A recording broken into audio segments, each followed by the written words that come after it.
कुछ नहीं करता। ओके ओके, मैं सारी चीज़ें सोच के करता हूँ, प्लान करके ही करता हूँ। इसके बारे में कोई कुछ बता सकते हैं क्यों आप प्लान करते? कुछ ऐसा आपके साथ हुआ था क्या जो आपको कुछ गड़बड़ हुई थी, कुछ ऐसा? लाइक ऐसा गड़बड़ नहीं, बट मेरे को एक चीज़ है, सारी चीज़ें प्लान करके करना पसंद है। बिकॉज जब मैं हारता हूँ ना तो मेरे को ज़ीरो पे लगता है वो, कि सारी मेहनत सारी चीज़ें ज़ीरो पे है। बस आपने तो घर पे नहीं बताया था कि घर पे नहीं बताया था मैंने, लाइक ऐसा कुछ कर रहा हूँ। उनको पता था कि मैं सीए का प्रिपरेशन ही कर रहा हूँ।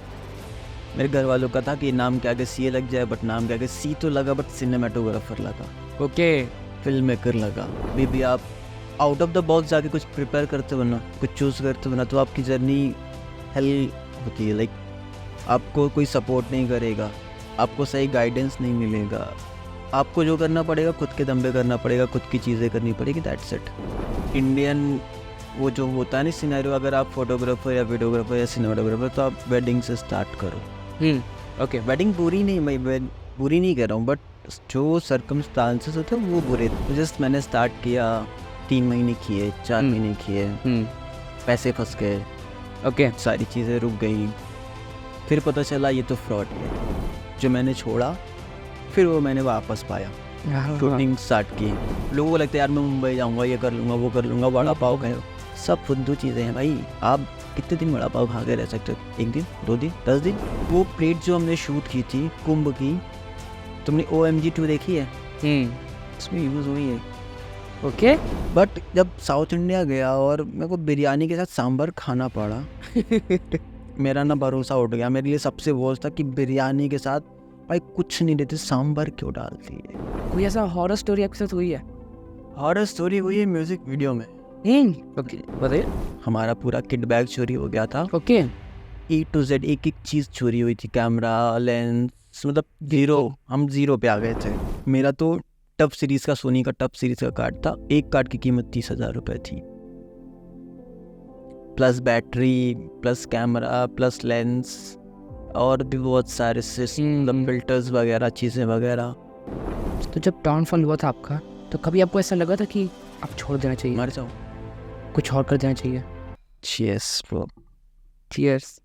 तो शुरू करते हैं इसी के साथ एक आज का काफ़ी amazing podcast with one and only Aman Patel AKA Genrex भैया। शुक्रिया।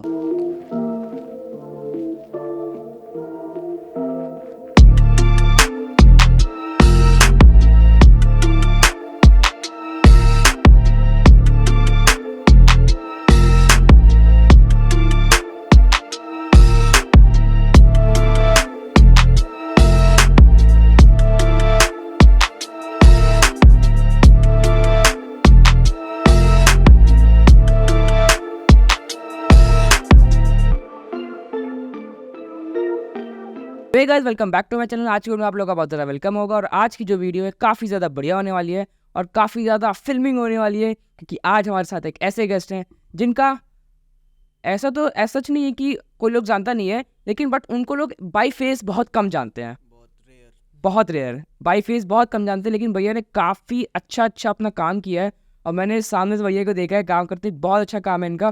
भैया एक सिनेमाटोग्राफर हैं, video editor, professional film maker, काफ़ी और भी खूबियाँ जो भी हम लोग जानने वाले हैं। तो उसी के लिए वीडियो को आज पूरा देखना, काफ़ी मज़ा आने वाला है। आज की वीडियो में मैं मिलवाने जा रहा हूँ आप लोग को अपने अमन पटेल AKA जेनरिक्स भैया से। भैया कैसे आप?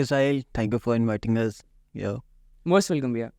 भैया सबसे पहले स्टार्ट करते हैं आपके बारे में जानने से।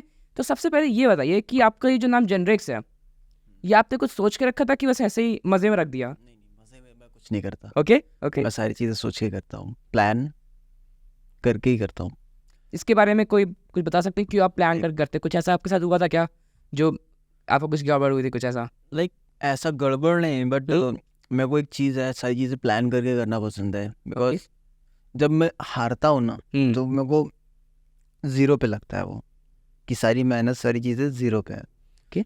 तो अगर आप प्लानिंग के साथ करो ना तो आपको फेलियर नहीं मिलता है। आप एटलीस्ट ज़ीरो पे नहीं आओगे, आप कहीं तो आओगे 10 to 20, 50, 70, बट आप ज़ीरो पे नहीं आओगे। तो इसीलिए प्लान करके करना अच्छी चीज़ होती है। ओके, तो दैट्स वाई मैं सारी चीज़ें प्लान करके करता हूँ। Sorry mic. हाँ, ओके। जैसे कि नाम के बारे में मैंने आपसे पूछा था, तो नाम के बारे में आपने क्या प्लानिंग की थी? नाम की प्लानिंग थोड़ी सी इंस्पिरेशन है, थोड़ा सा मसाला भी है, बिकॉज बताइए। मैं बचपन से एनिमे देखता हूँ, कार्टून देखता हूँ। ओके। तो एक एक कार्टून आता था उस टाइम पे, जनरेटर करके एक था, जिसमें वो मैकेनिज्म क्रिएट करता था। वो आपके सामने फोटो आ जाएगी, आप लोग देख लीजिएगा। तो जनरेटर करके एक ऐसा क्रिएटर था, वो उसके हाथ में मशीन्स होती थी, वो कुछ भी मशीन्स बना सकता था। और उस टाइम पे मुझे, जब मैं इस फील्ड में घुसा, तो लोगों का कहना था कि लाइक एक स्क्रीन नेम होता है सबका, एक होना चाहिए। ओके। तो stage name type. Stage name type का, लाइक। हाँ। तो मैंने भी सोचा कुछ करते हैं, कुछ सोचते हैं। तो ऐसे एक दिन एनिमे देख रहा था, मैं दिमाग में थॉट आया, pick Gen here and Rex from T-Rex. Okay, dinosaur. T-Rex was like, उसको कोई हरा नहीं सकता, वो अनब्रेकेबल है, अनबीटेबल। अच्छा, डायनासोर्स पे आपका इंटरेस्ट था? हाँ है। ओके। मतलब ओके। लाइक मैंने तुमको पता है 90s ओल्ड, तो मेरे को पुरानी चीज़ें बहुत पसंद है, मेरे को नॉस्टैल्जिया रहना, फील ऐसा बहुत पसंद है। ग्रेट। तो डायनासोर्स है ऐसा, और जुरासिक पार्क वगैरह भी देख रखी थी, तो वहीं से सारी चीज़ें आती थी, विजुअल्स सारी चीज़ें। तो ऐसे मिला के जनरेटर से जेन, और टी-रेक्स से Rex, Gen Rex. Okay. Gens belong to creation, ideas, inventions like that, and T-Rex innovative, creative. Okay. something okay. like that. तो कैसे आपने स्टार्ट किया और कैसे इस फील्ड में आपका जाना हुआ? और बचपन से क्या यही एक आपका था कि फिल्म मेकिंग इस पे जाना है? नहीं, बचपन से नहीं था फिल्म मेकिंग। बताइए। बचपन से तो मेरे को बिजनेसमैन और सीए टाइप का बनना था, ओके। ओके। लाइक कुछ अच्छी पोस्ट पे एक खुद का बिजनेस, खुद का कुछ ऐसा करने का प्लान था। बट जर्नी है, यहाँ से यहाँ पलट गई, कब किस्मत किसकी कहाँ पलट जाती किसी को नहीं पता होता है। तो I was good in study, good in sport, चीज़ें करता गया, पढ़ाई वढ़ाई करता गया, सारी चीज़ें। तो इन सब चीज़ों को करते करते मैं, बाहर की दुनिया नहीं पता था मेरे को, फोटोग्राफी ये सब चीज़ें मुझे को पता ही नहीं थी, क्लास 12 तक नहीं पता थी। बट कुछ टाइम के बाद मैंने दिल्ली ज्वाइन किया, कॉलेज किया, दिल्ली के लिए सीए की प्रिपरेशन करने गया। फिर वहाँ पे चीज़ें देखी मैंने, बहुत सारे इवॉल्व होती हुई देखी, क्योंकि भाई प्रयागराज से दिल्ली जाना एक अपने आप में बहुत बड़ा वो था उस टाइम पे, मतलब 2014-15 में। ओके। ओके। तो वहाँ पे रहना, पढ़ना, सारी चीज़ें करना। तो फिर वहाँ पे मैंने फ़ोटोग्राफी जब देखी ना, तो मेरे को अंदर से आया मुझे भी चीज़ करना, ये चीज़ मेरे लिए बनी, ऐसा मुझे लगा। फिर बस घर वालों को बताया नहीं, जो वो फीस देते थे मुझे, वो फीस मैं वहाँ ना देके फोटोग्राफी स्कूल में देता था। ओके। बस आपने तो घर पे नहीं बताया था कि घर पे नहीं बताया था मैंने, हाँ, लाइक हाँ। ऐसा कुछ कर रहा हूँ। उनको पता था कि मैं सीए का प्रिपरेशन ही कर रहा हूँ। मेरे घर वालों का था कि नाम के आगे सीए लग जाए, बट नाम के आगे सी तो लगा, बट सिनेमाटोग्राफर लगा, ओके। फिल्म मेकर लगा, वैसा लगा। सी लगा बट नॉट सीए, सिनेमाटोग्राफर लग गया।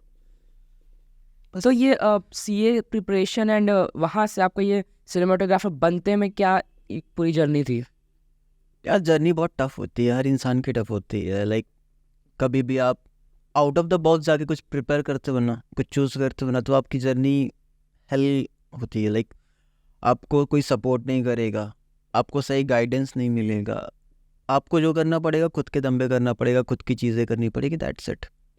तो जब आपको कोई का सपोर्ट नहीं मिलता, सही गाइडेंस नहीं मिलती, तो आप फिर लगता है कि भाई गलत चूज़ कर लिया या गलत कर रहे हैं, कि लोगों का सपोर्ट नहीं मिल रहा है, लोगों का अप्रिशिएशन नहीं मिल रहा है। ऐसा होता है, फेस होता है, सबका होता है अपना अपना फेस, उसमें चलता है। That's it. बेसिकली फर्स्ट आपको वर्क से कैसे, मतलब पहला प्रोजेक्ट आपको कैसे मिला और वहाँ से आपकी जर्नी कैसे स्टार्ट हुई? यार मेरा पहला प्रोजेक्ट तो बहुत ही बेकार सा था, बताइए उस बारे बहुत में। बेकार सा था। इंडियन वो जो होता है ना सिनेरियो, अगर आप फोटोग्राफर या वीडियोग्राफर या सिनेमाटोग्राफर, तो आप वेडिंग से स्टार्ट करो। ओके। वेडिंग बुरी नहीं, मैं बुरी नहीं कह रहा हूँ, बट जो सर्कमस्टांसेस होते हैं वो बुरे थे उस टाइम के। लाइक आपको निचोड़ लेने, लाइक ऐसा था कि आपको पूरा ख़त्म कर देंगे, आपसे पूरा करवा लेंगे, लाइक लेबर सारी चीज़ें करवा लेंगे, दैट्स इट। तो आई वॉज स्टार्टिंग, नाम नहीं ले सकता हूँ, तो आई वॉज स्टार्टिंग समवन जो बहुत अच्छा नाम फेम था इलाहाबाद में, जिसने वेडिंग कर रखी थी। देन फिर उसके साथ प्रोजेक्ट्स किए, वेडिंग से स्टार्ट किया प्रोजेक्ट करना, बिकॉज क्योंकि सिनेमाटोग्राफी जब तक मैं दिल्ली में था तो वहाँ स्टूडियो में करता था, लाइक Okay. इंटर्नशिप स्टूडियो में करता था। VBF करके स्टूडियो है वहाँ पे, विनय भैया का, उनके अंडर पे इंटर्नशिप किया था वहाँ पे, पूरे साल किया था। फिर वहाँ पे कुछ अच्छे प्रोजेक्ट भी किए थे। पर जब बैक टू प्रयाग आया घर वालों की वजह से, यहाँ पे फिर उतना मेरा लिंक था नहीं, बिकॉज क्योंकि लोगों को मैं जानता ही नहीं। जब मैं प्रयाग छोड़ के गया तो भी नहीं जानता था, जब वापस प्रयाग आया तो भी नहीं जानता था। बेसिकली इलाहाबाद छोड़ के गया और जब वापस आया तो प्रयाग बन चुका था। ओके ठीक है, ओके। कुछ ऐसा रहा इलाहाबाद छोड़ के। तो जब गया तब भी लोगों को नहीं जानता था इस फील्ड में, जब आया तो भी नहीं जानता था इस फील्ड में लोगों को। बट जो भी था मेरा लिंक, जो भी रिसोर्स है वो दिल्ली का ही था, क्योंकि वहीं पे कॉलेज, वहीं पे सारी चीज़ें, वहीं पे करना सब कुछ वहीं पे। ट्विंग स्ट्रिंग करके एक बैंड है, होप सो नाम सुना हो, उनके साथ भी प्रोजेक्ट्स किए हैं दिल्ली में। Okay great. परफेक्ट। तो जब दिल्ली में था किया है, फिर काफ़ी कॉर्पोरेट्स भी किए थे। बट जब यहाँ पे आया नहीं जानता था किसी को, लिटरली किसी एक A to Z किसी को नहीं जानता था। देन एक बंदे से मिला, फिर उसने बताया कि वेडिंग से स्टार्ट करते हैं। उसने पहले ये लंबी लंबी आशाएं दी, होप दी, ये करूँगा वो Okay. करूँगा। मैं न्यूयॉर्क से पढ़ के आया हूँ। मैंने कहा अब इतना कोई बोल रहा है तो होगा ही कुछ, चलो करके देखते हैं। तो जस्ट मैंने स्टार्ट किया, 3 महीने किए, 4 महीने किए, पैसे फंस गए, ओके सारी चीज़ें रुक गई। फिर पता चला ये तो फ्रॉड है, ये आदमी ही फ्रॉड है। और उसकी वजह से कुछ सर्कमस्टांस नहीं पता, क्लाइंट की वजह से फंस गया कि क्लाइंट तो मुझे पकड़ रहा है। मैं बोला I was hire by them, आप उसे पकड़ो, मुझे नहीं। मैं तो उसके लिए एज अ फ्रीलांसर किया था। बट फिर भी मैंने क्लाइंट्स की हेल्प की, 6 महीने लग के उनके प्रोजेक्ट्स को निकाला, एडिट कराया, दिया उन्हें। क्योंकि भाई अगर किसी एक इंडियन फैमिली की वेडिंग है, आप शूट करो, तो एक इमोशंस होते हैं वो फैमिली के। तो मेरा कभी से ये मोटो नहीं कि मैं किसी क्लाइंट को ठगूं या फ्रॉड करूं, मैं कभी नहीं। तो उस क्लाइंट की मैंने हेल्प की, उससे उनसे मिला, उनके घर गया और काम लिया, उनसे काम करके दिया, सारी चीज़ें रिकवर करा के उनको दी। तो फिर वहाँ पे भी बॉन्ड बना फैमिली में। फिर उनसे मुझे नेक्स्ट प्रोजेक्ट भी मिले। ओके। बट ये सब करते करते मैं वेडिंग से भर चुका था, मुझे वेडिंग्स नहीं करनी थी। तो स्टार्टिंग से आपने वेडिंग से स्टार्ट किया? वेडिंग से स्टार्ट नहीं किया, जब वापस प्रयाग आया तो मुझे वेडिंग्स तो करनी आपने पड़ी। ओके, तो आपने वेडिंग्स किया। उसके आगे क्या हुआ था? उसके आगे फिर मैं वेडिंग्स नहीं करने के मूड में था। फिर मैंने डेक्स ज्वाइन किया, एडिटर बना, फ्रीलांस प्रोजेक्ट्स इंडीड्स वगैरह से उठाता था, एडिट्स करता था और लोगों को दे देता था। ऐसे ही करते करते मेरे मेंटोर हैं एक, बहुत टाइम से मैं उनको फॉलो करता था, 2012 से मैं उनको फॉलो करता था। फैज सिकंदर नाम है उनका। Okay okay. ही इज़ मैं उनकी जितनी भी तारीफ़ें करूं या किसी भी एंगल से, चाहे आप उनका कैरेक्टर वाइज हो, चाहे नेचर वाइज हो, चाहे टेक्निकल गुरु मान लो आप, या हर एक चीज़ है, वो बहुत अच्छे इंसान है मेरे लिए तो भाई। Like a legend. हाँ, लाइक अ लेजेंड। तो फिर मैं उनको बहुत टाइम से फॉलो करता था, चीज़ें करता था। और एक बारी मैं कैसे तैसे उन तक पहुंचा। बट फिर कोविड आ गया, सारी चीज़ें बंद, सारी चीज़ें रुक गई अपनी अपनी जगहों पे। बस फिर मैं घर पे ही था, चीज़ें वही करता रुका। फिर सोचा कि भाई करना है, कुछ तो बड़ा करना है। हसल चल रही है, कंटिन्यूस चल रही है, कुछ करने वाली जो क्रेविंग है वो अभी भी चलती रहती है। तो वो चलती रही। एक दिन फैज़ भाई का सामने से मैसेज, लेट्स मीट, ओके। हैं। मैंने बहुत बारी उनको मैसेज किया था कि भाई मुझे भी टीम ज्वाइन करनी है, एडिट या किसी भी A to XYZ असिस्टेंट या किसी भी XYZ पर्पस से मुझे ज्वाइन करनी है। बॉक्स आर्ट इंडिया में टॉप 10 पे रह चुकी है वेडिंग फिल्म्स में, आप चेक कर लेना। मेरे रेड हैट के नीचे बॉक्स आर्ट भी okay as a wedding film. Okay. तो मैंने उसमें ज्वाइन किया एज अ एडिटर। मेरा बॉक्स आर्ट के लिए पहला प्रोजेक्ट था as a editor. Okay, box art India. हाँ मैंने देखा। तो एज अ वेडिंग फिल्मर मैं उसमें एडिटर ज्वाइन हुआ बॉक्स आर्ट में। एडिटर ज्वाइन करने के बाद धीरे धीरे चीज़ें मुझे और पता चली। फिर उनको भी पता चली कि मैं शूट भी करता हूँ, तो उन्होंने मुझे शूट पे लगाया। और जब मुझे शूट पे लगा तो फिर मुझे कभी एडिट पे आने का मौका ही नहीं मिला। Okay. Back to back shoot ही किए मैंने, फिर बैक टू बैक शूट किए, उसके बाद एडिट पे वापस कभी आ ही नहीं पाया। फिर वहाँ से मैं वापस से पेस पे आ गया शूटिंग के, जो मैंने छोड़ा फिर वो मैंने वापस पाया, शूटिंग स्टार्ट की। पैरेलल ही बॉक्स आर्ट से बहुत ही बड़े बड़े नाम जुड़े हुए हैं, लाइक अभिषेक मिश्रा इलाहाबाद के सबसे अंडररेटेड, सबसे पोटेंशियल कैंडिड फोटोग्राफर्स हैं। बहुत ज़्यादा पोटेंशियल है उनके अंदर, ओके। एक प्रॉपर आर्ट वर्क दिखाते हैं। आई एम आमिर खान का इंस्टाग्राम, सॉरी मैं बोल रहा था, आमिर खान। आमिर भाई भी बहुत अच्छे हम लोग के गाइड रह चुके हैं, उन्होंने AU से ही आपका कंप्लीट किया है, और वो भी बहुत अच्छे स्ट्रीट फोटोग्राफर हैं जो बॉक्स आर्ट में जुड़े हुए हैं। जी। सारे फैज़ भाई के साथ लगे हुए हैं, सारी चीज़ें कर रहे हैं। फिर आते हैं खिजरा हारून, फिरदौस ज़मी जिनका रेड हैट है, वो भी आते हैं। सब रेड हैट के एक ही बैनर के नीचे सब आते हैं, जितने भी बड़े नाम हैं। इवन आपके बहुत बड़े बड़े नाम हैं जो अभी नहीं लेना चाहता हूँ मैं, सब उसके नीचे आते हैं फैज़ भाई के साथ काम करने के लिए। तो बहुत बिग शॉट नेम है फैज़ सिकंदर, लाइटली मत लेना, बहुत अच्छा। नाउ इस टाइम पे वो मुंबई में शूट कर रहे हैं as a DOP, okay. Assistant DOP। मुझे पता है 1-2 साल में वो एज इंडिपेंडेंट काम करेंगे। फिर बॉक्स आर्ट में जुड़ने के बाद, धीरे धीरे चीज़ें करने के बाद, खिजर भाई से मिला जब मैं रेड हैट, तो पहला शो मेरा था आई एम लखनऊ, और पहला ही आर्टिस्ट था जावेद अली। ओके। आर्टिस्ट था Javed Ali. Great. College shoot किया, जावेद अली शूट किया, बिकॉज क्योंकि मैं जब कोविड में था तो मैंने रॉकस्टार मूवी देखी थी, और 117-18 बार देखी है rockstar movie, back to back. मैं कभी उस मूवी से बोर हुआ नहीं, बिकॉज वो आर्टिस्ट फील रही है मेरी। अरे वाह।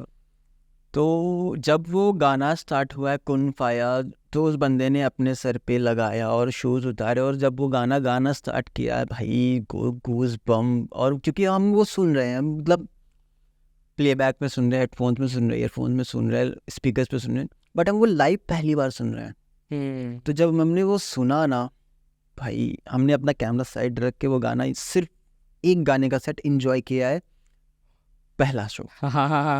उसके बाद भाई फिर तो काम रुके ही नहीं कभी, ऊपर वाले की दुआ से कभी काम नहीं रुके, काम करता गया, बढ़ता गया, बस धीरे धीरे चीज़ें चलती गई। ऐसा कोई कॉलेज, मतलब टॉप नॉच कॉलेज है नहीं जो बचा हो हमसे। सारे IIMs, IITs, AIIMS, nets, SRM,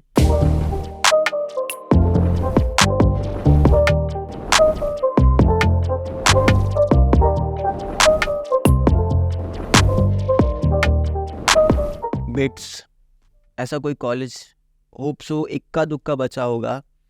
मैं अपनी तुमको गूगल मैप के टाइमलाइन दिखाऊंगा तो ऐसे pin pin pin pin pin pin pin खाता हूँ। तो इतने सारे आपने जब शोज में अपनी सिनेमाटोग्राफी करी है, इतने सारी जगह आपने काम किया है, तो कोई ऐसा बेस्ट और वर्स्ट एक्सपीरियंस तो होगा आपके पास?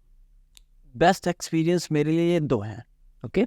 लाइक जैसे मैंने बताया कि मैंने रॉकस्टार देखी है, जावेद अली, मुझे कभी नहीं पता था कि मैं जावेद अली का शूट करूँगा, उस आदमी के साथ बैठ के कॉफ़ी पीऊँगा, मुझे कभी नहीं पता था अपनी लाइफ में, लिटरली मुझे कभी नहीं पता था। एक साथ ग्रीन रूम में बैठ के चाय पी रहा। हाँ।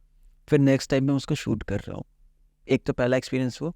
दूसरा एक्सपीरियंस मेरे साथ होता है एम्स ऋषिकेश में, जिस आर्टिस्ट को मैं बचपन से सुन रहा हूँ, एम्प्टीनेस, जिस गाने की हम लोग प्रैक्टिस करते थे, तूने मेरे जाना कभी नहीं जाना, वो जब आर्टिस्ट का मैं शूट कर रहा हूँ, गजेंद्र भाई का जब मैं शूट कर रहा हूँ एम्स ऋषिकेश में, और जब उन्होंने गाना गाना शुरू किया और मैं स्टेज पे हूँ, स्टेज पे लाइट्स होती हैं, एक लाइट 2000 वॉट की होती है, ऐसे एक साथ सारी उनके ऊपर पड़ रही है, और 10-15 लाइट मेरी पीठ पे पड़ रही है, और सामने कम से कम नहीं है तो 3-4 हज़ार का क्राउड है। ओ भाई। क्राउड, गजेंद्र भाई, मैं, और हमारे दरमियान कैमरा, हाँ। और उनका वो गाना तूने मेरे जाना, मैंने मास्क लगाया हुआ है। अब उस गाने को तो हम समझ रहे हो इमोशन होता है। तो जब हमने वो गाना सुना, मतलब शूट करते करते मेरी पीठ पे लाइट पड़ी, जल रहा है पीठ, शूट करते करते पसीने में भीगे भीगे दम थके हुए सारी चीज़ें। और जब हुआ तो लगा कि बस कैमरा छोड़ो और बस आंखों से आंसू आ रहे हैं, हाँ मतलब मोमेंट जी लो। ये मोमेंट जी लो, हाँ हाँ। क्योंकि ये फिर दोबारा नहीं आने वाला है। फिर क्या, फिर बट प्रोफेशन में इतना डूब चुका हूँ, इतना चीज़ें कर चुका हूँ कि अब वो इमोशंस कंट्रोल कैसे करने हैं, नो वेरी वेल। फिर कंट्रोल किया, शूट किया, चीज़ें करी, दैट्स इट। फिर मैं गजेंद्र भाई से मैं कभी नहीं सोचा मैं दोबारा मिल पाऊँगा। मुंबई गया, प्रोजेक्ट्स करने गया, एड फिल्म थी वो शूट करने गया। आलिया भट्ट का खुद का कोई बेबी ब्रांड है, उसका शूट करने गए थे, फैज़ भाई के अंडर पे रह के शूट किया। और वहीं पे ही था तो चीज़ें, मुझे कॉल आई कि आपको कानपुर पहुंचना है, अगले सुबह कानपुर में है। मैंने कभी नहीं पूछा कि क्यों, कहाँ, कैसे, मैं कभी नहीं पूछता हूँ क्यों, कब, कहाँ, कैसे जाना है। मैं कहा ठीक है भाई पहुँचता हूँ। रात में 10 बजे बात हुई, सुबह की 6 बजे की फ़्लाइट पकड़ी मैंने, मुंबई से अमृतसर, अमृतसर से लखनऊ, लखनऊ से कानपुर, ओके। ऐसे ट्रैवल करके मैं पहुँच रहा हूँ। 8 बजे शो स्टार्ट होना था, मैं ऐसे जा रहा हूँ, ऐसे गजेंद्र भाई स्टेज चढ़ रहे हैं। मैं कहा ओ गजेंद्र भाई नाइस, और वो स्टेज चढ़ रहे हैं और मैं जा रहा हूँ। अभी मैं रेडी भी नहीं हूँ, मुझे शूट करना है, because entry shot exit shot लेने होते हैं, वो शूट करना होता है। मैंने कहा कुछ तो करना पड़ेगा। मैं जैसे ही ग्रीन रूम में घुसा, अपनी ट्रॉली खोला हूँ, बैग फेंका हूँ, सारे सामान निकाला हूँ, फट फट फट सामान निकाल के सेट कर रहा हूँ और कपड़े चेंज कर रहा हूँ।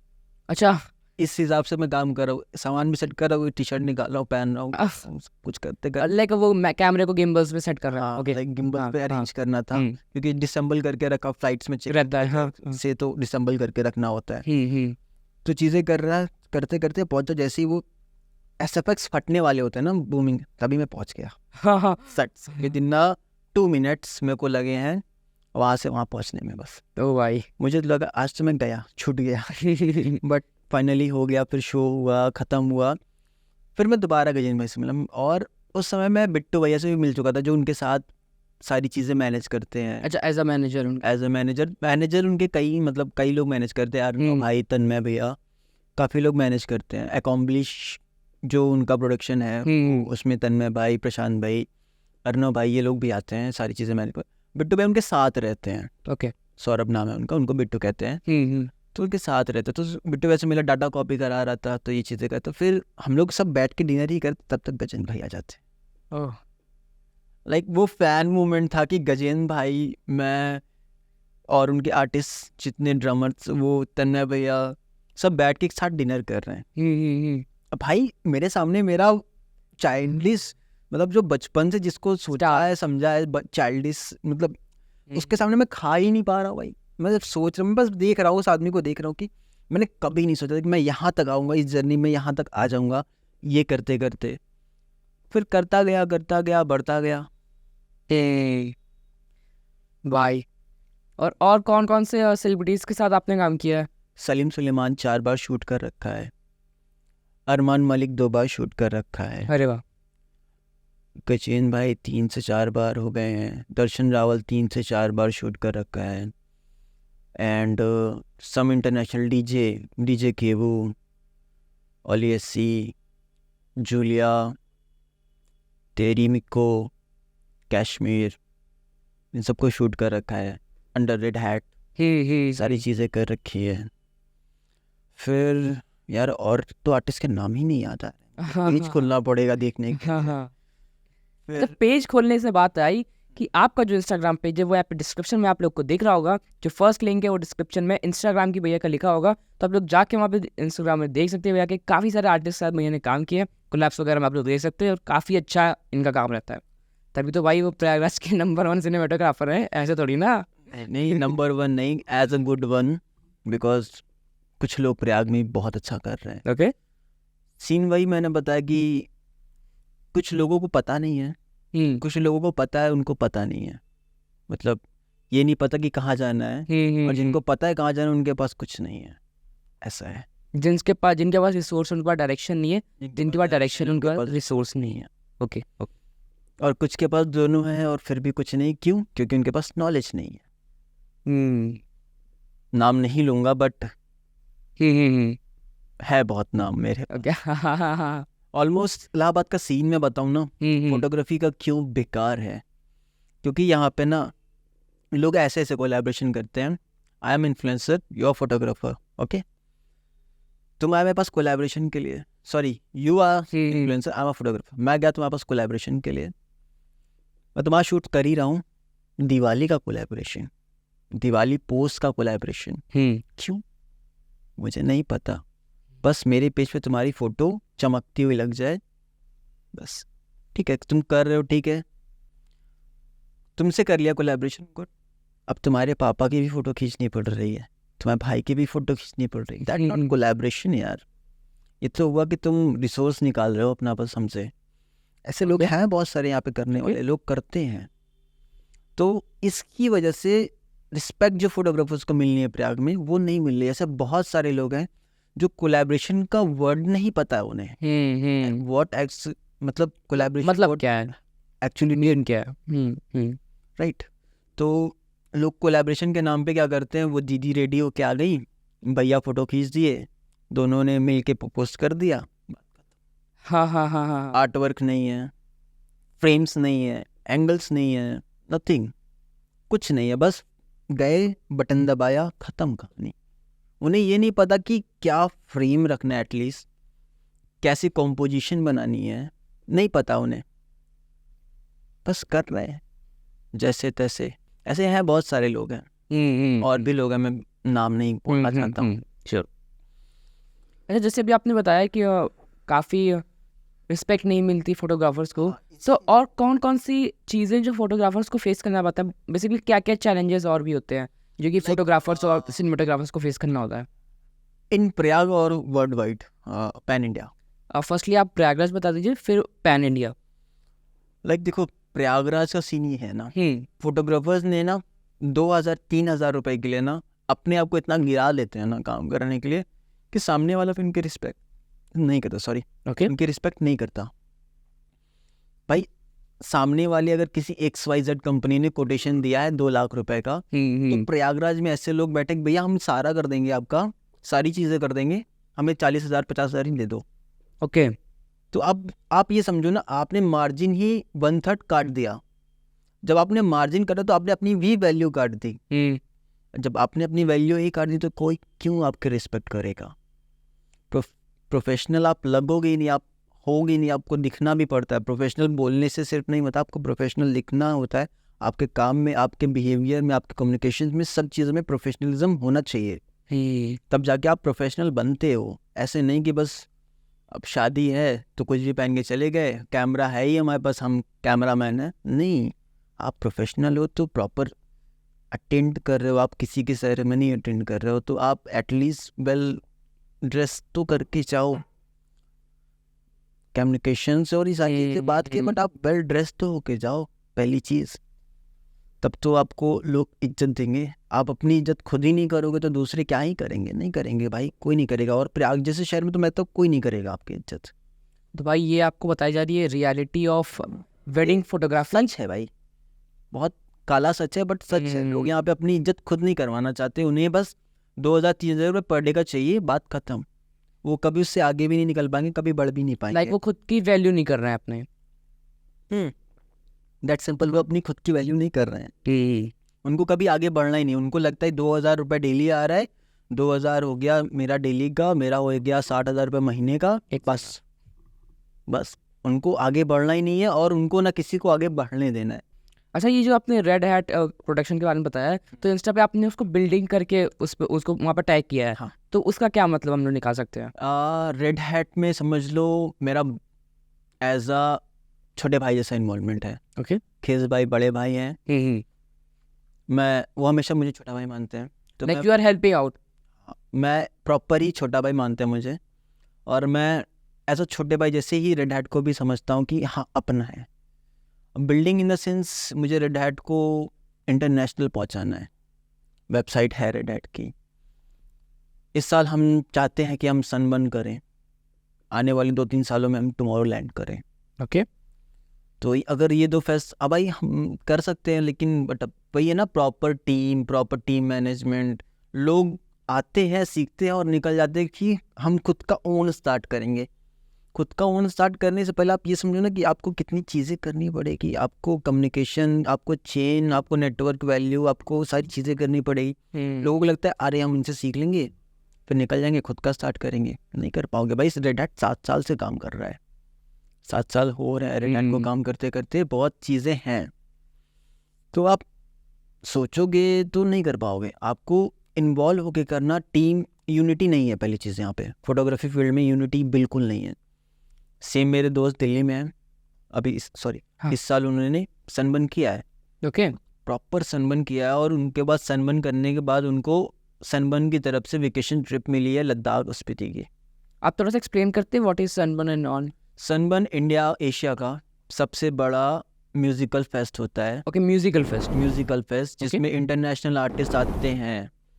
अब इस साल के इसमें तो हार्डवेल भी आया था, और डिमित्री भी आया था, और इंडोवेयर हाउस भी आया था। बहुत बिग शॉट नाम है, तुम अगर गूगल करोगे तो तुम्हें पता चल जाएगा। He is a very great artist. हाँ, सनबर्न की लिस्ट इस बार बहुत बड़ी थी भाई, बहुत ज़्यादा बड़ी थी और बहुत ज़्यादा हैवी थी। इंस्टाग्राम पे भी तुम देखोगे सनबर्न दिख जाएगा, तुम्हें इजीली मिल जाएगा। सनबर्न गूगल भी कर लोगे। तो सनबर्न एशिया का सबसे बड़ा फेस्ट है, और टुमारोलैंड पूरे वर्ल्ड का सबसे बड़ा फेस्ट है। ओके। जैसे तुम टुमारोलैंड डालोगे ना तो खुद पता चल जाएगा क्या है, व्हाट इज़ टुमारोलैंड। फिर ऐसी फेस्ट हैं जो करने हैं। हमने जो साल का गोल सेट किया था, लाइक ऑलमोस्ट हम लोग ने 150+ कॉलेजेस कर रखे हैं 2023 में। होप सो इस बार just double number figure double कर दें ग्रेट इस साल। Best wishes for this. Thank you so much. बस प्लानिंग है, और रेड हैट में मेरा इन्वॉल्वमेंट हर एक चीज़ में होता है। डिसीजन से लेके टीम में किसको आना है, किसको नहीं जाना है। ऐसा नहीं कि सिर्फ रेड हैट में मैं काम कर रहा हूँ तो एज ए एम्प्लॉय काम नहीं, उसमें इन्वॉल्वमेंट भी है, अपॉर्चुनिटीज़ भी हैं। मुझे आज जो अपॉर्चुनिटीज़ मिली है वो रेड हैट से ही मिली है। अगर मैं रेड हैट में नहीं होता, रेड हैट मुझे मौका नहीं देता, मैं कभी आगे नहीं बढ़ पाता भाई। मैं वही बेसिक इसी दलदल में रहता लोगों के साथ, वेडिंग्स में। जहाँ तक मुझे लगता है रेड हैट नहीं होता तो मैं वेडिंग्स में ही दबा होता, कहीं ना कहीं फंसा होता है वेडिंग्स में ही। बस रेड हैट का मेरे जीवन में बहुत बड़ा रोल है, और होप सो इस साल हम शायद दुबई में भी रजिस्टर कर जाए रेड हैट प्रोडक्शन। अरे वाह, इस साल प्लान है हमारा, रजिस्टर कर जाएंगे। दुबई एक्सपो करते हुए मिलेंगे हम आपको। अरे वाह। चीज़ें ऑनगोइंग है। बिल्कुल। अच्छा, जैसे रेड हैट के साथ आपने काम कर रहे हैं तो काफ़ी अच्छे आर्टिस्ट वगैरह के साथ आपने काम किया है। तो बॉलीवुड आर्टिस्ट कौन कौन से थे, और बॉलीवुड में बेसिकली कौन कौन सा काम किया आपने? बॉलीवुड में यार अभी तक जितने भी गेम म्यूजिक फेस्ट किए हैं, और 2 ऐड फिल्म की हैं बस। एक कोक का ऐड फिल्म किया है और एक आलिया वाला किया है बस। और जो कोक का ऐड किया है वो जानवी कपूर के साथ था। ओके। बस अभी तक 2 ही किया है। प्लान है चीज़ें बॉलीवुड में घुसने की, बट मैं 2 बार ही मुंबई जाके वापस इसीलिए आऊँ क्योंकि मुंबई जाना लोगों को लगता है यार मैं मुंबई जाऊँगा, ये कर लूँगा, वो कर लूँगा, वड़ा पाव खाए। सब फुद्दू चीज़ें हैं भाई। आप कितने दिन वड़ा पाव खा के रह सकते हो? 1 दिन, 2 दिन, 10 दिन? बॉडी भी तो है, वो उसका भी तो रिक्वायरमेंट है भाई। वो भी मांगेगी अंदर से चीज़ें, न्यूट्रिशन, प्रोटीन, सारी चीज़ें चाहिए होगी बॉडी को, विटामिन। वड़ा पाव से नहीं मिलेगी। आप जो सोच के जाते हो वो चीज़ें नहीं हैं। तो आपको पहले से प्लान करना होता है। लाइक मैंने उनको प्लान करके चलोगे चीज़ें बहुत अच्छी होगी। विदाउट प्लानिंग जाओगे भाई धक्के ही खाओगे, बस धक्के खाते रह जाओगे। तो 2 बारी मैं मुंबई जाके इसीलिए पलट आया हूँ। पहले बैकअप बनाओ, बैकअप बन जाएगा। मेरा मेन वही है घुसना। ये बिल्डिंग रेड हैट इसीलिए, रेड हैट को बिल्ड करके मैं फिल्म्स में घुस जाऊँगा। मेरा एज अ DOP बनना मेरा सपना है फिल्म मेकर। अभी एज अ इंडिपेंडेंट फिल्म। अच्छा, वो फिल्म की TV serials? Films, not TV serials. Main- TV serials तो अभी 2-3 कर चुका हूँ। ओके, बताइए कौन कौन सा किया आपने? नाम नहीं बता सकता। घोस्टिंग किया हूँ। ओके, नाम नहीं बता सकता। ओके। एक चीज़ बता सकता हूँ, एक इंसिडेंस कुंभ का बता सकता हूँ। मैं उस समय कुंभ में यूपी पुलिस का शूट कर रहा था। बहुत बड़ा नाम है बॉलीवुड का, प्रकाश झा सर। तो वो आए थे शूट करने, प्लेट शूट करने आए थे। उस समय विद्या सर थे और हम लोग यूपी पुलिस का शूट कर रहे थे। तो क्या हुआ कि विद्या सर तो उनके मेन डीओपी थे, बट उनके पास सेकंड डीओपी नहीं था, क्योंकि उनका सेकंड डीओपी नहीं आ पाया था कुंभ में। सम ऑफ द रीज़न नहीं पता मुझे, बट वो नहीं आ पाया। तो वो मेरे लिए ऐसा चांस था कि मुझे second DOP as a Prakash Jha के अंदर इतना बड़ा डायरेक्टर रह के मुझे शूट करने का मौका मिला। और उस टाइम पे मैंने एरी चलाया था। तो और वो लिटरली बता रहा हूँ, वो प्लेट जो हमने शूट की थी कुंभ की, तुमने OMG 2 देखी है? उसमें यूज़ हुई है। ओके। OMG 2 की जो स्टार्टिंग के वो शिव जी का शॉट्स हैं, हाँ। उसमें जो संगम का सीन है वो आपका है? नहीं, हमारा नहीं, बट उस टीम का है जिस टीम टीम में का हमने शूट किया। बिकॉज हमने मल्टीपल ऑफ शॉट लिए तो हमें शॉट्स याद नहीं है, बट वो प्लेट्स उसी की है ग्रेट। प्रॉपर। ओके। अच्छा भैया, जैसे आपने काफ़ी सारी चीज़ें बताई हैं, तो उसमें आपने बताया है कि एक आपने बेस्ट एक्सपीरियंस आपने बता दिया, अपने वर्स्ट एक्सपीरियंस अभी तक हम लोग नहीं जानते। वर्स्ट एक्सपीरियंस हमेशा मेरा 2 जगह का रहा है, पटना का और साउथ इंडिया का। लाइक क्राउड की वजह से कि क्या? क्राउड की वजह से और खाने की वजह से। ओके। साउथ इंडिया गया था, मेरे को बिरयानी बहुत पसंद है, मतलब हैदराबादी वाली? नहीं, बिरयानी होनी चाहिए हाँ। बस। ओके। मैं खा लूँगा, कुछ भी नहीं है, मैं बिरयानी खा लूँगा। बट जब साउथ इंडिया गया और मेरे को बिरयानी के साथ सांभर खाना पड़ा, मेरा ना भरोसा उठ गया। मेरे लिए सबसे वर्स्ट था कि बिरयानी के साथ भाई कुछ नहीं देते, सांभर क्यों डालती है, वो मेरे लिए वर्स्ट था। और दूसरा वर्स्ट तो था हमारा पटना का। ओके। कॉलेज का नाम नहीं लूँगा, बहुत गवर्नमेंट कॉलेज है भाई। बट वहाँ पे हमने लास्ट डे शूट करके निकल रहे थे, तो वहाँ पे रैगिंग बहुत चलती थी कॉलेज में, बहुत ज़्यादा। मतलब इस लेवल की रैगिंग, अगर सेकेंड ईयर फर्स्ट ईयर का बच्चा तो टकला रहेगा अच्छा। इस अच्छा। ईयर की। अच्छा। और कोई सीनियर गुजर रहा है तो जूनियर सर झुका के रखेगा, सलाम बॉस, उसको ये बोलना है। और जब तक वो चला नहीं जाएगा तब तक सर नहीं उठना चाहिए। तो हमारा शूट ऑलमोस्ट बाइंड अप हो गया था, हम सब कुछ कर चुके थे। तो उनके जो सुपर सीनियर थे ना, जो 10 साल 15 साल से उसी कॉलेज में अभी तक पढ़ रहे हैं। अच्छा, पढ़ रहे हैं? अभी तक पढ़ रहे हैं वो, मेरे को नहीं समझ क्यों पढ़ रहे हैं वो। तो वो शराब पी रहे थे और बॉटल्स ऐसे नचाई, क्योंकि भाई हमारे इक्विपमेंट्स खुले हुए, हमारी इक्विपमेंट्स गिरे। तो जैसे हमने बोला इक्विपमेंट के लिए भाई क्यों कर रहे हो, तो उसमें से एक बंदे ने गला पकड़ लिया, कौन से ईयर का है तो, कौन से ईयर का है। तो उसको लगा कि हम कॉलेज के हैं। तो उसी में हम लोग की थोड़ी बैसा बैसी मारपीट हुई। ओके। मार्केट हो गई थी प्रॉपर। तो दैट वन, जब प्रोडक्शन हाउस था वो हमारा नोन था, तो प्रोडक्शन हाउस ने सारा कुछ शट डाउन कर दिया और बोला नहीं होगा शो, पहले आप सॉरी बोलिए, आपको नहीं पता चीज़, आप सॉरी बोलिए। तो वो थोड़ा पटना में मेरे साथ हमेशा रहा है, बिकॉज थोड़ा सा बिहार और इन सब चीज़ों में मैं अलग रहता हूँ, मेरे को बचना रहता है और मैं वही जाके हमेशा फंसता हूँ। बिहार में जाके हमेशा फंसता हूँ। एक तो लैंग्वेज बैरियर, ठीक है, साउथ का है, बट साउथ के लोग उतने कोऑपरेटिव हैं, बट बिहार के साइड पे उतना कभी मिला नहीं, या फिर हो सकता है हमें लोग वैसे नहीं मिले हों। मैं प्रॉपर पूरे बिहार को नहीं जिसका, बट बता रहा हूँ उस साइड का एरिया थोड़ा मेरे लिए वो रहता है। तो जैसे कई सारे शोज आपने किए, आपने बेस्ट बता दिया, आपने वर्स्ट बता दिया, अब कोई ऐसा हॉरर स्टोरी आपके साथ हुई है? हॉरर स्टोरी हुई है म्यूजिक वीडियो में। ओके, बताइए। हमारे एक प्रयागराज के, आप बताइए।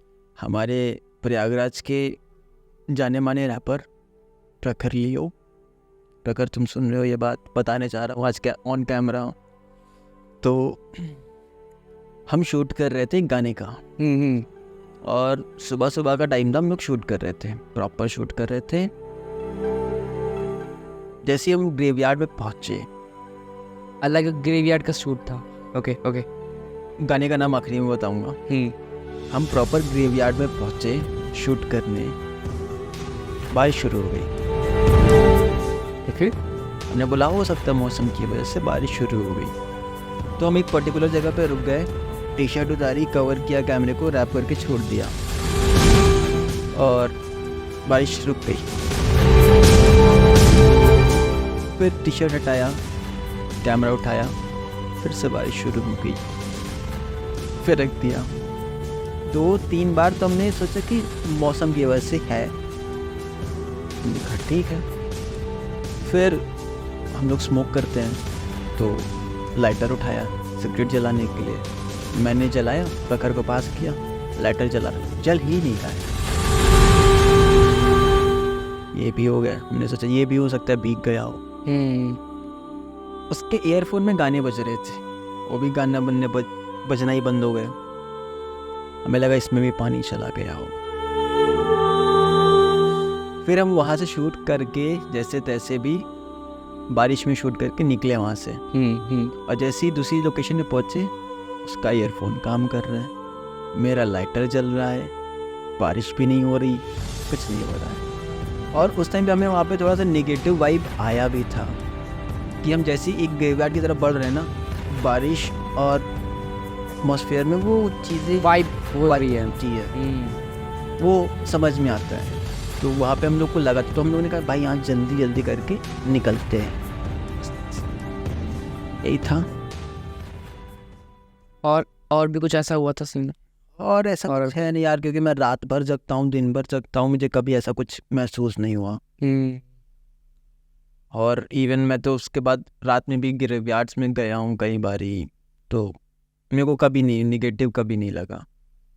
वो एक पर्टिकुलर टाइम पे था, वो भी शायद एक पॉजिटिव नेगेटिव की वजह से नेगेटिव ज़्यादा हो गया होगा, तो उस वजह से था बस। That's it. अच्छा, हम लोगों ने काफ़ी सारी बातें की। अब थोड़ा सा ऑडियंस के लिए भी पूछते हैं कि how to become a cinematographer. दो ऑप्शन है। What is the road map for this? दो रास्ते हैं। एक बहुत सीधा रास्ता है, एक रास्ता बहुत ऐसे घुमा के है। ओके। जो सीधा रास्ता है वो बहुत लंबा है, जो घुमा फिरा के है वो थोड़ा उससे छोटा है। ओके।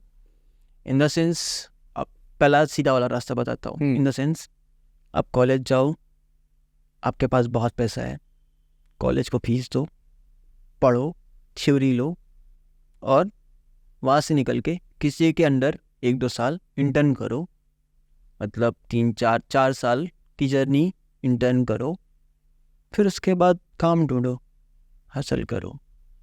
दूसरा रास्ता, पहले ही किसी के इंटर्न में लग जाओ, उससे गाइडेंस लो, उसके साथ लगो, सीखो, चीज़ें करो, कैमरा लो, और काम उसके साथ ही ढूंढो। ये रास्ता है टेढ़ा बट बहुत फ़ायदेमंद है। ओके। रही बात थ्योरी की, इस मामले में आप अपने एक्सपीरियंस से बता रहे हैं? हाँ, मैं अपने एक्सपीरियंस से बता रहा हूँ, क्योंकि मैं दोनों रास्ते पे थोड़ा थोड़ा गुजरा हूँ, फिर ये वाला रास्ता मैंने ले लिया।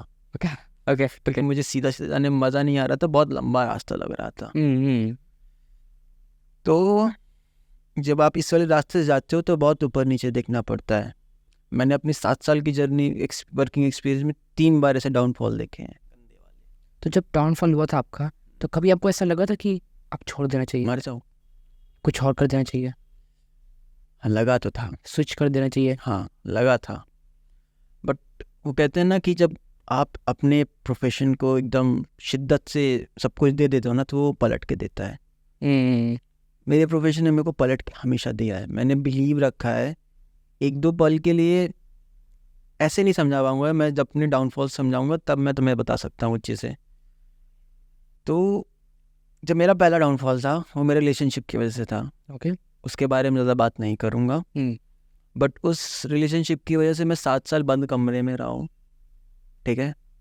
ऐसी लाइट्स में मेरे को बहुत दिक्कत होती है अभी भी, मेरे को डार्क कमरा अभी भी चाहिए होता है। मैं दिन में निकलना पसंद नहीं करता हूँ, या तो मेरे पास कोई काम नहीं है तो मैं नहीं निकलना पसंद करता हूँ। तो उस टाइम पे मैंने 7 महीने कुछ नहीं किया, A to Z, मतलब ना लोगों से मिलता था ना चीज़ें करता था। उसके बाद मेरे दोस्तों ने मेरे को निकाला वहाँ से।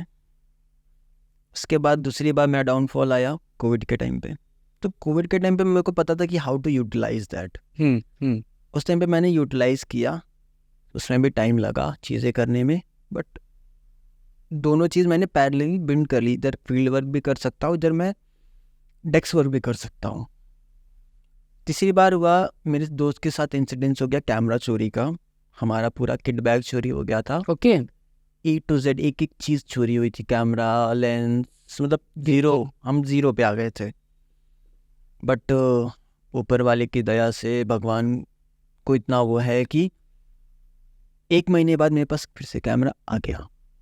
Now I am back to वो वाला नहीं आया बट आपने खरीद लिया। नया दूसरा खरीद लिया, क्योंकि जो एक बारी चोरी हुआ वो नहीं आ सकता भाई। चोर तेलंगाना का था, वो इलाहाबाद आके प्लान करके चीज़ें चोरी करके लेके गया, तो वो उसके बाद वो हमें वीडियो कॉल करके कह रहा है कि 1 लाख रुपए तो मैं तुम्हारे सारे सामान भी दे दूंगा।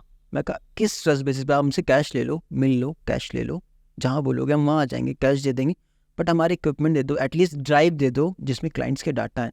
बहुत सारे क्लाइंट्स के साथ बॉन्ड भी ख़राब हुए हैं, बट कुछ क्लाइंट ने समझा भी कि भाई आपका इतना लॉस हुआ है, चोरी हुई है बेसिकली। तो ये 3 डाउनफॉल में मैं बहुत एक्सपेंसिव स्टफ्स होते हैं। भाई एक कार्ड ही आप समझ सकते हो। बिल्कुल। मेरा तो टफ सीरीज़ का, सोनी का टफ सीरीज़ का कार्ड था। एक कार्ड की कीमत 30,000 रुपये थी, plus battery, plus camera, plus lens, और भी बहुत सारे सिस्टम, फिल्टर्स वगैरह, चीज़ें वगैरह, सब चला गया। तो भरोसा रखना होता है अपने ऊपर, अपने प्रोफेशन के ऊपर और ऊपर वाले के ऊपर। हमेशा भरोसा रखो, बिलीव होना चाहिए। आज के जेनजी में है नहीं वो चीज़ें। ओके। आज की जेनजी में लगता है कि पापा के पास पैसे हैं, सब कुछ हो जाएगा। कुछ नहीं हो पाएगा भाई। जनरेशन ख़त्म हो जाएगी, तुम कुछ नहीं कर पाओगे पैसों के दम पे। अगर आपके पास स्किल्स नहीं, आपके पास टैलेंट नहीं, आप कुछ नहीं कर पाओगे। सिर्फ आप 9 to 5 की जॉब कर सकते हो, बस, दैट्स इट। मैंने तो अपने आप को वहाँ से उठाया ना जहाँ से लोग पंखे पर लटक जाते हैं, वहाँ से उठाया मैंने। हाँ, रिलैक्स। तो मैं एक चीज़ तो जानता हूँ, क्योंकि मेरे को भी डायरेक्शन का है, मतलब कि डायरेक्शन का मेरे को काफ़ी शौक है और मैंने काम भी किया है डायरेक्शन का। तो मैंने ये देखा है कि डायरेक्शन और सिनेमेटोग्राफर्स के बीच में काफ़ी पंगे भी होते हैं, सेट्स बहुत क्लैश होते हैं, बिकॉज डायरेक्शंस की डिमांड्स कभी कभी ऐसी होती है जो शॉर्ट पॉसिबल नहीं, या प्रोडक्शन वैल्यू वो नहीं होती। अब डायरेक्टर कभी कभी ऐसे भी होते हैं कि रोलिंग शॉट पे कहते हैं थोड़ा सा और जूम कर दोगे क्या, तो सर प्रैक्टिकली पॉसिबल नहीं। अरे कैसे नहीं, थोड़ा सा कैमरा ही आगे कर दो। अरे सर शॉट हिल जाएगा, शॉट खराब हो जाएगा। तो यही सब चीज़ें होती हैं, क्लैश होती हैं। मतलब डायरेक्टर का अपना पॉइंट ऑफ व्यू होता है और सिनेमेटोग्राफर्स और डीओपीज का अपना होता है।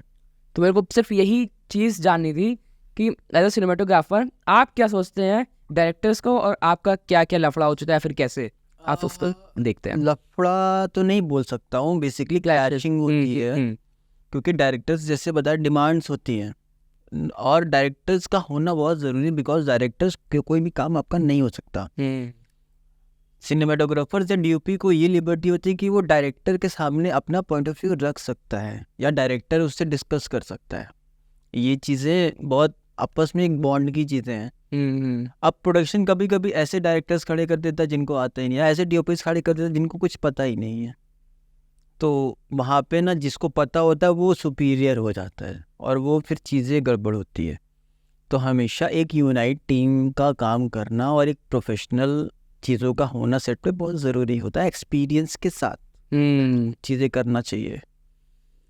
प्रयागराज में नो दैट हर बच्चे के पास कैमरा है, हर बच्चे को सिनेमेटोग्राफर बनना है। इवन बोलते हैं I am a cinematographer, I am a director, I am the फलाना, आई एम टिमकाना, बट एक्चुअल वैल्यू पूछ लो किसी से, नहीं पता है किसी को।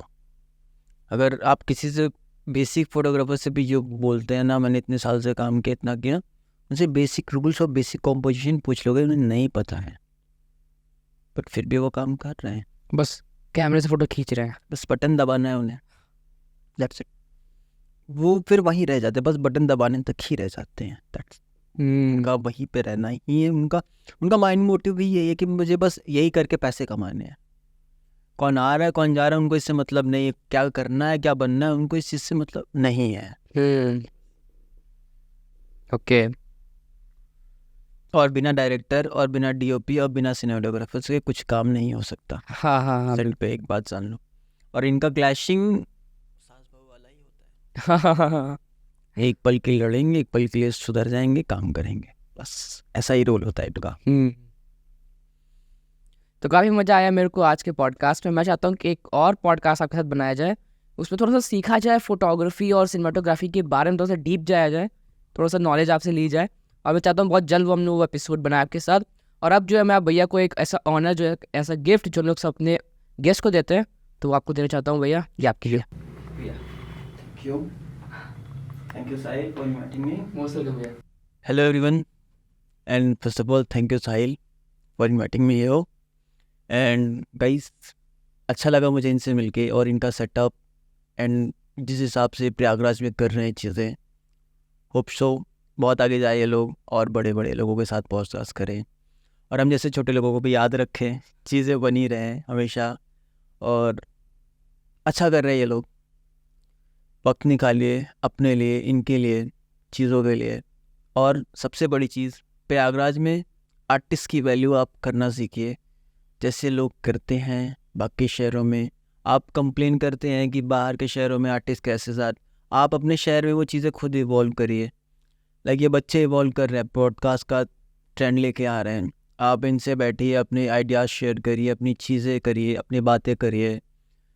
बस इतना ही बोला था, ज़्यादा बोलता नहीं मैं। Thank you so much.